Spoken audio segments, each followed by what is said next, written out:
Subscribe to our channel and press the bell icon for the latest updates.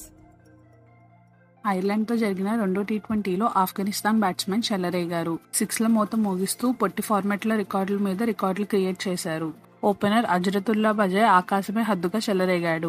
దీంతో ఆఫ్ఘన్ జట్టు నిర్ణీత 20 ఓవర్లలో 3 వికెట్ల నష్టానికి 278 పరుగులు చేసింది. తద్వారా టీ20లో అత్యధిక పరుగులు నమోదు చేసిన జట్టుగా రికార్డు క్రియేట్ చేసింది. ఈ మ్యాచ్లో ఆఫ్ఘన్ బ్యాట్స్మెన్ 22 సిక్స్లు బాదారు. 2016లో విండీస్ జట్టు టీ20 మ్యాచ్లో భారత్పై 21 సిక్స్లు బాదగా ఆ రికార్డును ఆఫ్ఘనిస్తాన్ బ్రేక్ చేసింది. ఈ మ్యాచ్లో బజాయ్ ఒక్కడే 16 సిక్స్లు బాదాడు. పొట్టి ఫార్మాట్లో ఒకే మ్యాచ్లో ఎక్కువ సిక్స్లు కొట్టిన బ్యాట్స్మెన్ గా బజాయ్ రికార్డు క్రియేట్ చేశాడు. గతంలో 16 పేరిట ఉన్న రికార్డును అతడు బ్రేక్ చేశాడు. సిక్స్లతో చెలరేగిన బజాయ్ మరో ఓపెనర్ ఉస్మాన్ గనీతో కలిసి తొలి వికెట్ కు ఏకంగా 236 పరుగులు జోడించాడు. టీ20లో ఏ వికెట్ కైనా అత్యధిక పరుగుల భాగస్వామ్యం ఇదే కావడం విశేషం.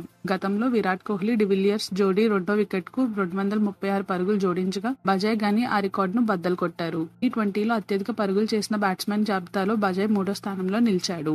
175 నాట్అవుట్ తో గేల్ టాప్ స్కోరర్ గా నిలవగా జింబాబ్వేపై 172 పరుగులు చేసి ఫించ్ రెండో స్థానంలో ఉన్నాడు. మసకత్ 162 నాట్అవుట్ తో కలిసి బజాయ్ తో సంయుక్తంగా 3వ స్థానంలో ఉన్నాడు. అంతర్జాతీయ టీ20ల పరంగా చూస్తే ఈ ఆఫ్ఘన్ బ్యాట్స్మెన్ 2వ స్థానంలో ఉన్నాడు. ఇలాంటి మరిన్ని అప్డేట్స్ కోసం మన ఛానల్ ను సబ్స్క్రైబ్ చేయండి.